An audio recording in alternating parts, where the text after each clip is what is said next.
Hi everyone, this is Jim. Welcome to this postmortem of my Blitz game number 640. My opponent played d4 here and I went with knight f6. And after c4, I played e6, hoping to get a Nimzo-Indian. And for once my opponent allowed it. It's very popular these days to play knight f3, bring the other knight out, and just avoid the Nimzo-Indian. But he goes knight c3, allowing the Nimzo-Indian. Not that this is such a deadly opening for white or for black, but I don't know. Seems like players with the white pieces have been avoiding it lately. Anyway, he plays queen c2, which is the top move among professional players these days. e3 is kind of the old main line, the Rubinstein variation, and the way I still play it. But queen c2, a good move. And now I go with c5, one of three main responses here. You can also just castle here or play with d5, getting into a, it's kind of a transposition into a Rogozin variation in a way. But c5 keeps things a little bit in unique territory. And now he plays the rare move e3, just to show you the normal way it goes. Normally white takes, and then I would be taking back immediately. There are some interesting ideas here. For example, knight a6, trying to round up the pawn this way, but it looks like the best move here is just to castle. Also the chess engine thinks, and then after the pawn push, a3, forcing black to decide, then capturing the pawn. So I guess that's the point. You just still leave the bishop on b4. This is a common technique in the Nimzo-Indian defense. You leave the bishop there until a3 has been played. You sort of force your opponent to play a3, I guess, hoping that that's a waste of a tempo, and it seems to be okay for black. So, but let's go back to the game. In the game, he played e3. So we're almost out of the opening book. We're just into a few rare lines. And I played d6 here, which is actually one of the top choices in the opening book, but it's not necessary. So the line I was afraid of was knight to c6, d5. I was worried about what would happen if he played d5 here. And I was failing to take into account this pin. So because of the pin, I can just take that pawn, and so that's just good for black. So white would not play that way. Let's see, if we go back to knight c6, d5, instead of playing d5 right away, he might try to unpin with a3. But then there's this other line. You take right away, queen takes, and then you take on d4. So you still don't have to worry about the pawn push. And when he comes here, you actually go in with knight e4, kicking his queen around. And this seems to be pretty good for black. So so in this position in the game, I was worried about whether I could play knight c6. The answer is yeah, knight c6 is perfectly safe, and I should probably just play it and not be worried about these phantom d5 pushes. Okay, so I played d6 though, and he went knight to e2, and at that point we're just out of the opening book. The main way it continues from here is with bishop to d3.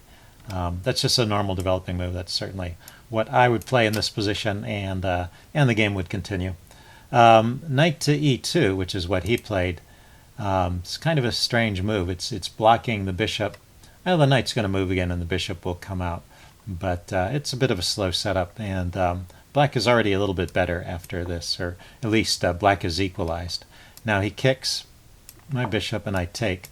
And then, oh, this is a move where I am actually better. Queen takes c3 is still okay, and that's what he should play. Just take with the queen and hold on to the center, and white is fine, but it's about an even position. I was thinking he could take with the knight, but that doesn't work because the knight is needed to defend the center. C takes, knight takes. See, that d pawn is loose. So that's why queen takes is the right answer. He played pawn takes, and now black is a little bit better. This doubled pawn is not helping white so much. White does have the bishop pair, but he's really lagging in development at this point. So I just go ahead and castle, and all these moves keep my advantage, so I actually play this part reasonably well. He plays g3, trying to develop the bishop along this way. Also another slow move. That's part of the problem is not only is he undeveloped, but it's going to take a while for him to untangle with that knight on e2. So I set up this push this pawn forward to e5. That's opening up this diagonal for the bishop. Good developing move. He goes bishop g2, and now I go rook e8. I'm preparing this pawn push to e4 here to keep this bishop out of the game. And he's just ignoring this, and he plays another bad move here. He plays bishop takes c6, and that really weakens his king side, which actually proves to be his undoing. Just a normal move like castling here, and white would be fine. So, but he played bishop takes c6, and so I take back. And so he's given up the bishop pair, and he's weakened his king side, and his remaining bishop has no great prospects either. And his knight is also looking at this pawn here. His knight doesn't have any great squares to move to. So he's kind of made all his minor pieces bad with this trade. He's gotten rid of his only active minor piece and left himself with bad ones. So he castles here, and I pushed on with e4, which was my idea from the beginning with that rook move. And it makes sense. I mean, it does continue to keep that bishop locked out of the game. But already it's a good move here to come out with the bishop to h3 and just start the attack on the king side. He's already in trouble here. It's going to take a few moves for him to untangle, and I can take advantage of that by launching this attack. Well, I get there in a move or two anyway. I play e4, and he plays knight to f4, so that'll slow me down a little bit. I can't play bishop to h3 immediately, and I had to come up with this move g5 to chase the knight away. And of course, it's always a little risky to play that kind of move, but I checked it later, and it's one of the chess engine suggestions. So it's a good move in this circumstance. Just I need to chase that knight away so I can get my bishop to h3, and also so I can get my queen with pressure along the f file, chase the knight away. So the knight just goes back. Bishop to h3, hitting his rook. His rook moves to the side. The chess engine thinks already white is in so much trouble that he needs to give up the exchange with f4. So f4, bishop takes, king takes, and play this position and try and survive down the exchange. Well, it's a little more complicated than the game, so maybe there's chances there for things to go wrong. Anyway, he just moved his rook aside, the normal move. And I play knight g4, bringing my knight in. He goes bishop b2, trying to get this bishop to another diagonal where it can be more effective. And there's some potential dangers there, but he's got a lot of stuff in the way before he can actually activate that bishop. So I go queen f6, getting the queen over here to the f-file, taking a look at f2 there. He plays knight back to f4, so a desperation move, but it was hard to find a good move here. Let's see, where else could the knight go? The only other move for the knight is back here.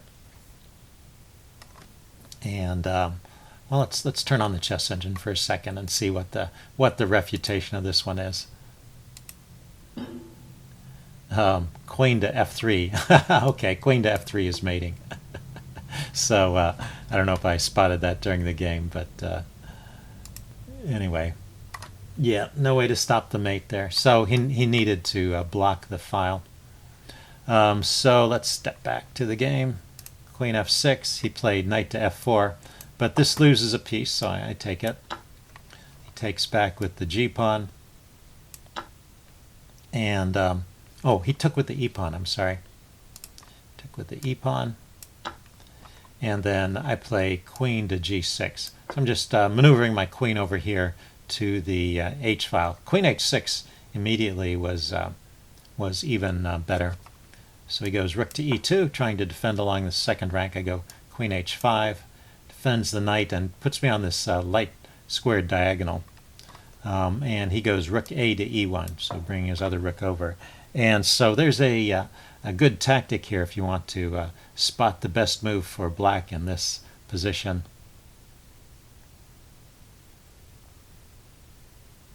Okay, pause the video if you want some time to think about it. It's a pretty cute tactic worth looking for. I'm going to give the answer away now. It is knight takes h2. And the point is, if king takes, this is actually a mate in 3 because the bishop comes here with check, the king has to move, and then the bishop comes to f3, and then I've got this mating pattern that I've been trying to set up, and there's just no way out. The bishop here blocks the pawn from coming forward. So So after knight takes h2, he actually can't take the knight. And what else is there? I'm trying to remember what the engine had white making some other move, and then the knight comes to f3 with a check and forking the king and the rook. If the king moves, yeah, knight to f3 would also be a dangerous move because the king would be on the file with the bishop and the queen. Anyway, let's see. I played knight to f6. He went d5. So starting the slow process of unwinding his bishop. And now there's a very simple tactic that I missed. So see if you can find the move here. Okay, I'm giving the answer away now. Queen to f3. I think I showed this move in a different variation. But yeah, queen to f3, that's where I want to get the queen to. And it's threatening mate. And he has to sacrifice his queen on e5 to stop the mate. And I think the mate happens anyway. So that would be a simple finish. And kind of surprising that I didn't see that. Let's see, what did I play? Well, I just had a different idea in mind. I played bishop to f5. Yeah, I was just trying to rearrange my pieces. He went rook to e3. I went knight to g4. So I was just kind of swapping the position of the bishop and the knight. I guess I had that maneuver planned ahead of time, and I didn't think about just mating him directly after the knight was out of the way of the queen. Anyway, here he goes, queen e2, and but that allows a checkmate. So queen takes h2 check, and at least I found this one. So that's how the game ended. So an interesting game. White just did not play well from the opening and got into big trouble, and then there were some nice tactics at the end. Hope you guys enjoyed this. Leave any comments you have in the section below, and I will see you again soon. Bye.